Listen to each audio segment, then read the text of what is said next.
পয়লা December 2025 কোন কোন নক্ষত্রের বন্ধুদের কি ধরনের ফল প্রাপ্তির সুযোগ থাকছে তার একটা লিস্ট আপনাদের সামনে তুলে ধরার চেষ্টা করছি। অশ্বিনী নক্ষত্রের বন্ধু রাতের দিকে ভালো ফল পেতে যাচ্ছেন, সকালবেলার দিকটা সতর্ক থাকবেন, যাত্রা বিনিয়োগ অপারেশনের ক্ষেত্রে শুভ। ভরণী নক্ষত্রের বন্ধু দুপুরের পরে সতর্কতা অবলম্বন করবেন, সন্ধ্যার পরে ভালো হবে, জমি জায়গা সম্পত্তি কাজে দেরি হতে পারে। কৃত্তিকা নক্ষত্রের বন্ধু শিক্ষা ধর্ম এবং অগ্নি সংক্রান্ত কাজের ক্ষেত্রে ভালো। রোহিণী নক্ষত্রের ক্ষেত্রে সৌন্দর্যায়ন গহনা এবং বিলাসবহুল দ্রব্যের কেনাবেচা, প্রেম সংক্রান্ত কথাবার্তা ভালো হতে যাচ্ছে। মৃগশিরা যাত্রা শুভ হবে, যোগাযোগ ব্যবসায়িক ক্ষেত্র মিটিংয়ের ক্ষেত্রে ভালো। মৃগশিরা নক্ষত্রের বন্ধুদের যাত্রাটা খুবই ভালো হবে।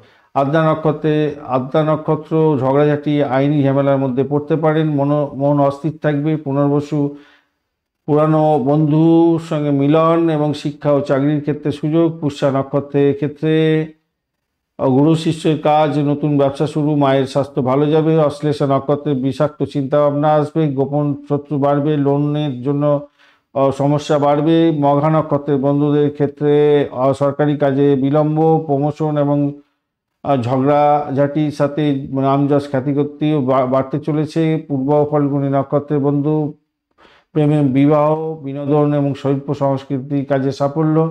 উত্তর ফাল্গুনী চাকরি, ব্যবসা এবং পার্টনারশিপের ক্ষেত্রে ভালো হতে যাচ্ছে। হস্তা নক্ষত্রের ক্ষেত্রে হাতের কাজ, কারুশিল্পের ক্ষেত্রে ভালো, স্বাস্থ্য সম্পর্কে সচেতন থাকতে হবে। চিত্রা নক্ষত্রে ফ্যাশন ডিজাইনিং আর্ট স্থাপত্য কাজে ভালো। সাথী নক্ষত্রের বন্ধু ব্যবসা বাণিজ্য বিদেশ যাত্রা বায়ু সংক্রান্ত কাজে ভালো।